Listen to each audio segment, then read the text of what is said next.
দুনিয়ার হায়াতের মধ্যে যেমন টাকা ছাড়া অর্থ ছাড়া চলা যায় না, তেমনি ভাবে আখিরাতের জীবনে নেক আমল ছাড়া আখিরাতে কোনোদিন পাশ পাওয়া যাবে না। সেদিন কোনোদিন আল্লাহ পাকের কাছে নাজাত পাওয়া যাবে না যদি আখিরাতের কারেন্সি সওয়াব যদি কারো কাছে না থাকে। জিজ্ঞাসা করবে, এ গোলাম তুমি কি নিয়ে আসছো আমার কাছে? তখন কি বলবো? আল্লাহ পাকের তরফ থেকে প্রথম পরীক্ষাটা হবে জোয়ান। মনে রাখো, আপনজনেরা কাপড়ে পেঁচাইয়া মাটির মধ্যে যখন শোয়াইয়া চলে আসবে, দুইজন ফেরেশতা কবরের মধ্যে আইসা প্রথমেই কবরের মধ্যে আমার মুষ্টিটা খুলে ফেলবে। মুষ্টিটা বাঁধছে না, মুষ্টি খুলে ফেলবে, কাফনটা ছড়াইয়া যা মালাকান ফায়ুজলিসানিহি, দুইজন ফেরেশতা কবরে আসবে। ওই মুর্দারের মধ্যে আবার জীবনটা, রূহটা আবার দেওয়া হবে, মুর্দারকে আবার বসানো হবে। মুর্দার আবার বসে যাবে কবরে। অথচ আমরা দেখি দাফন করার সময় বাঁশ দিয়া, মাটি দিয়া পুরা চাপা দিয়ে দেওয়া হয়েছে, বসার মতো জায়গা নাই, জায়গা খুব ছোট মাটি দিবার সময়। কিন্তু রসুল বলতেছেন ওই মুর্দারকে রূহটা দেওয়া হবে, দেওয়া হইসা তার কাফনটা সরাইয়া তাকে বসানো হবে। বসাবার পরে ফেরেশতা প্রশ্ন করবে তিনটা, সবাই জানি, ভালো করে জানি। এমন এক্সামিনার পৃথিবীর মধ্যে কেউ নাই। কি প্রশ্নটা হবে আগে জানাইয়া দেওয়া হয়, এমন এক্সামিনার কেউ পৃথিবীতে নাই। কিন্তু রব্বুল আলামিন তিনি বলতেছে, আমি কোন এক্সামিনার পরীক্ষার্থী তোমরা ভালো করে জানো। কবরের মধ্যে যাওয়ার পরে তোমাকে কি প্রশ্নটা করা হবে এটা আমি প্রশ্ন আউট করে দিয়েছি। প্রশ্ন আউট করে দেওয়ার পরেও যদি তুমি কবরে যাইয়া জবাব দিতে না পারো, আমার কোনো দোষ নাই। প্রশ্ন কি হবে এটা আগেই জানাইছে। এমন কোন পৃথিবীতে কোনো পরীক্ষার্থী নাই যে প্রশ্ন আগে আউট করে দেয়, আছে? প্রশ্ন আউট হয়ে গেলে প্রশ্ন বাতিল করা হয়, কত রকমের বিচার হয়, পানিশমেন্ট হয়, মামলা হয়, মোকদ্দমা হয়। আর আল্লাহ পাক বলেন যে বান্দা, আমি প্রশ্ন কিন্তু দুনিয়াতে তোকে আগে জানাইছি। এই প্রশ্ন তিনটা হবে, মার রব্বুকা ওয়া মা দীনুকা ওয়া মান নাবিয়্যুকা আল্লাযী বুইসা ফীকুম। প্রশ্ন তিনটা হবে তো, হবে তো? এরে বাবা, হবে না? 16 আনা বিশ্বাস, 16 আনা বিশ্বাস আছে না? না 4 আনা 6 আনা বিশ্বাস? 16 আনা করতে হবে যে প্রশ্ন তিনটা হবে। এই প্রশ্ন তিনটা কি হবে জানাইছি। তিনটা প্রশ্ন, তোমার রব কে ছিল? আপনি বলবেন তো একটা সহজ প্রশ্ন, একটা সহজ প্রশ্ন, রব কে ছিল, এটা জবাব দেওয়া কি একটা ব্যাপার হলো? কঠিন মাসলা। ছোট্ট প্রশ্ন দেখা যায়, এমন প্রশ্ন যে প্রশ্নটা সম্পর্কে আল্লাহ প্রশ্ন করবেন, ফেরেশতারা এসে প্রশ্ন করবে, তোমার রব কে ছিল আগে বলো দেখি। আমরা রব দেখছি কোনোদিন? কোনোদিন দেখা গেছে? কথা বলতে পারছি? এখন প্রশ্ন হবে তোমার রব কে ছিল। প্রত্যেকটা কাজের মধ্যে রবের ট্রেনিং দেওয়া হইতেছে। নামাজের মধ্যে আলহামদুলিল্লাহি রাব্বিল আলামিন, রবের ট্রেনিংটা প্রথম অবস্থায়। নামাজ আল্লাহর কাছে যদি কবুল করাইতে হয় আগে সূরা ফাতিহা লাগবে। সূরা ফাতিহার মধ্যে প্রথম শব্দটাই হলো আলহামদুলিল্লাহি রাব্বিল আলামিন। প্রশংসা করতেছি আমি, গুণগান গাইতেছি যিনি দুনিয়া ও আখিরাতের রব, মালিক না, তিনি রব। কি ব্যাপার, রবটার সাথে এত কি সম্মান? মালিক সম্পর্কে জিজ্ঞাসা করেন নাই, আল্লাহ সম্পর্কে জিজ্ঞাসা করেন নাই, রহমান সম্পর্কে জিজ্ঞাসা করেন নাই, রহিম সম্পর্কে জিজ্ঞাসা করে নাই, গফফার সত্তার আছেন সেগুলি একটাও জিজ্ঞাসা করেন নাই। জিজ্ঞাসা করলেন মার রব্বুকা, রবকে।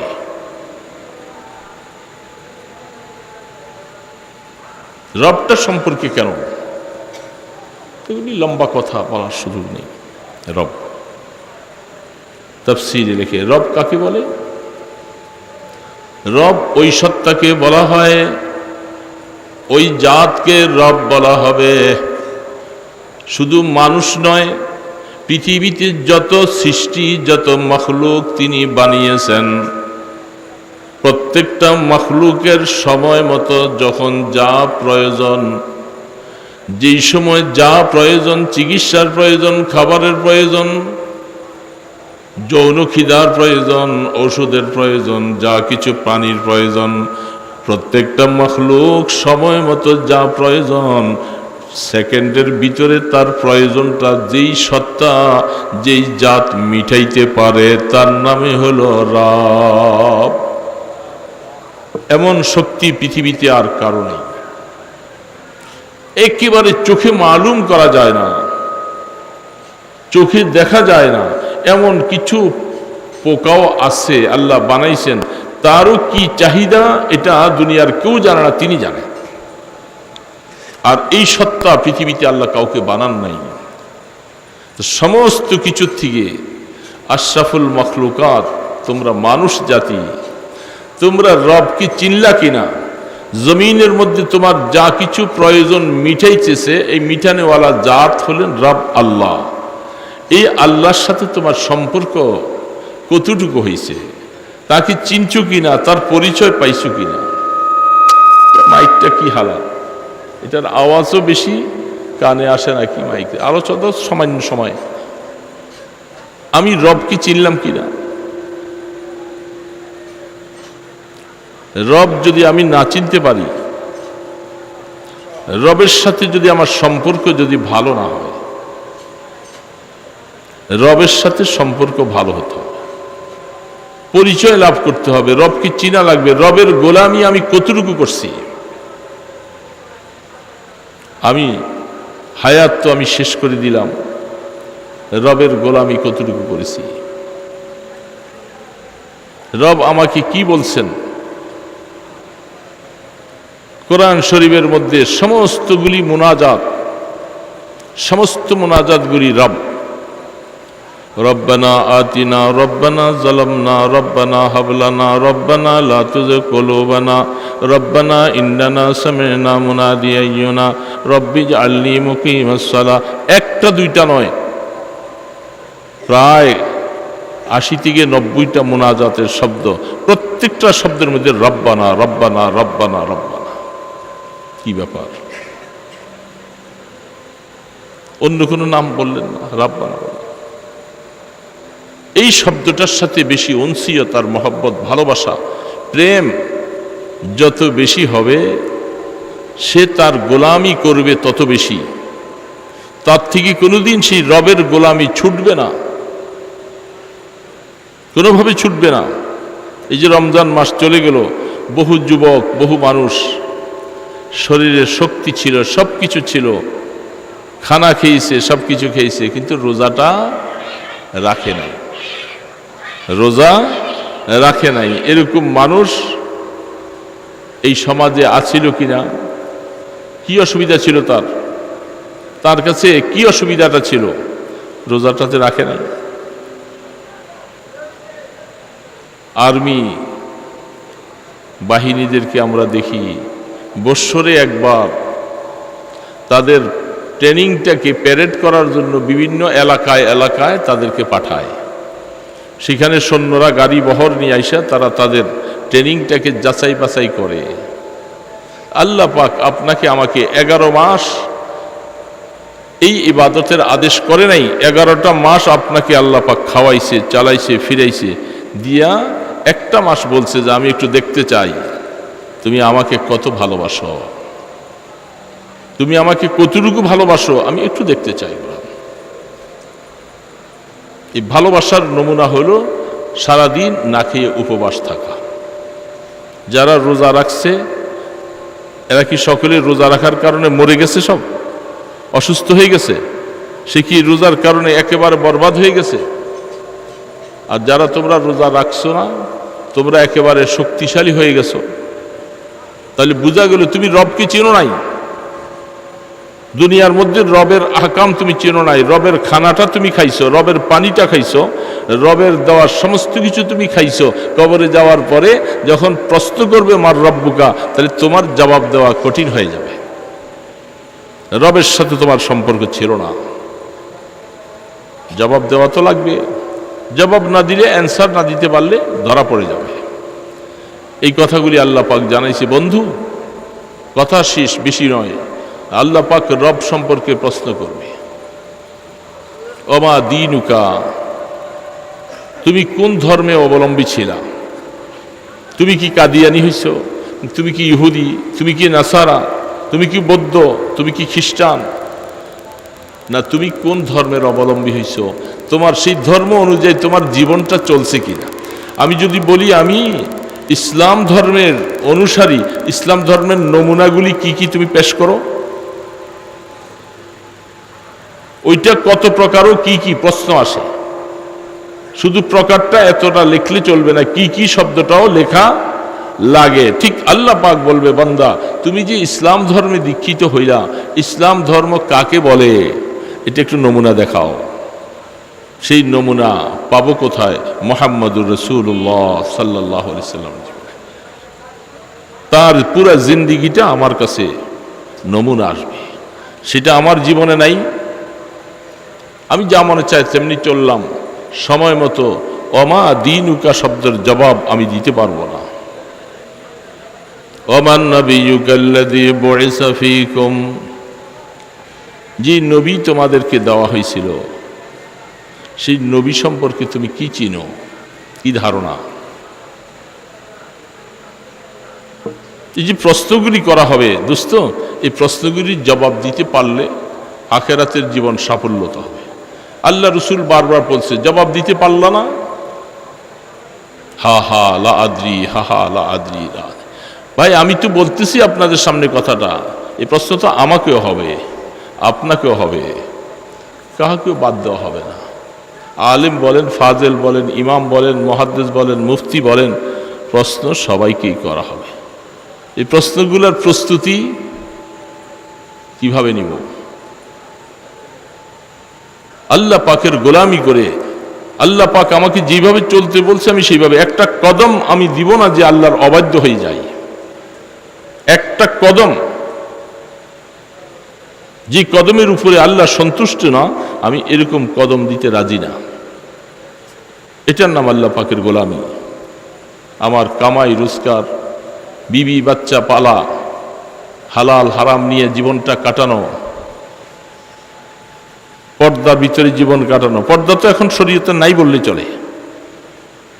নামাজি আছে, রোজাদার আছে, হাজি সাহেব আছে, গাজী সাহেব আছে, তাহাজ্জুদ পড়নেওয়ালা আছে, কিন্তু পর্দা করনেওয়ালা মানুষ খুব কম, নাই বললেই চলে। অথচ নামাজ যেমন ফরজ, পর্দাও ফরজ। পর্দা কি ফরজ না নফল?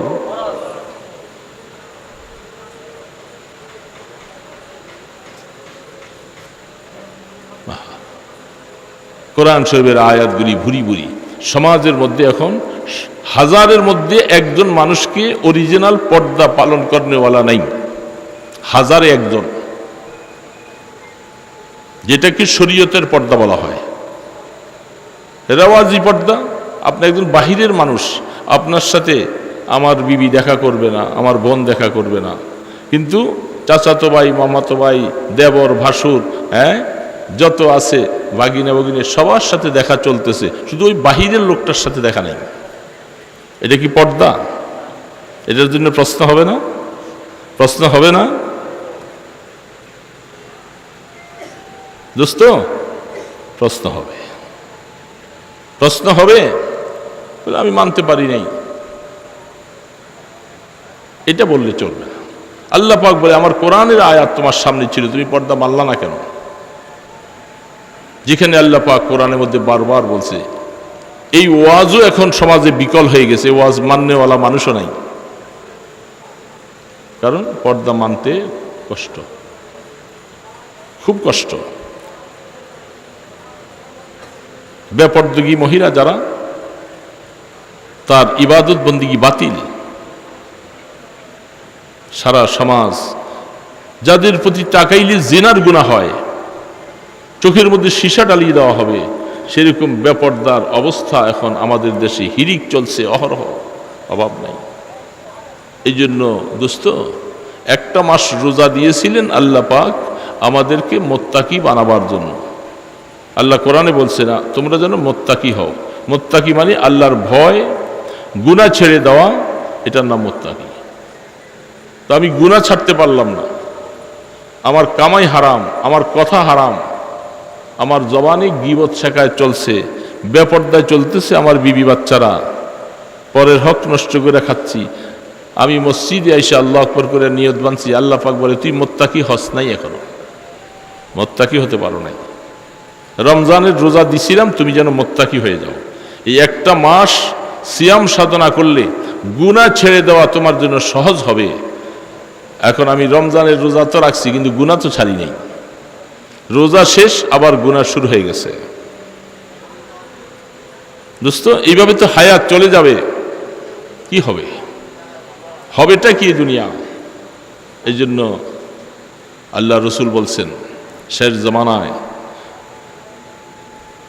মাসাজিদুহু আমিরাহ ওয়া হুয়া খারাবুম মিনাল হুদা। শেষ জমানায় তোমাদের মসজিদগুলি বড় শান শৌকত ওয়ালা হবে, রাহমাতে দো আলম বলছেন, কিন্তু হেদায়েত থাকবে না। আপনাদের এটা নিয়ে নয়, সারা দেশে মসজিদগুলি খুব শান শৌকত ওয়ালা হবে। কে কার থেকে কত সুন্দর বেশি দামি টাইলস মসজিদ বানাইতে পারে, এরকম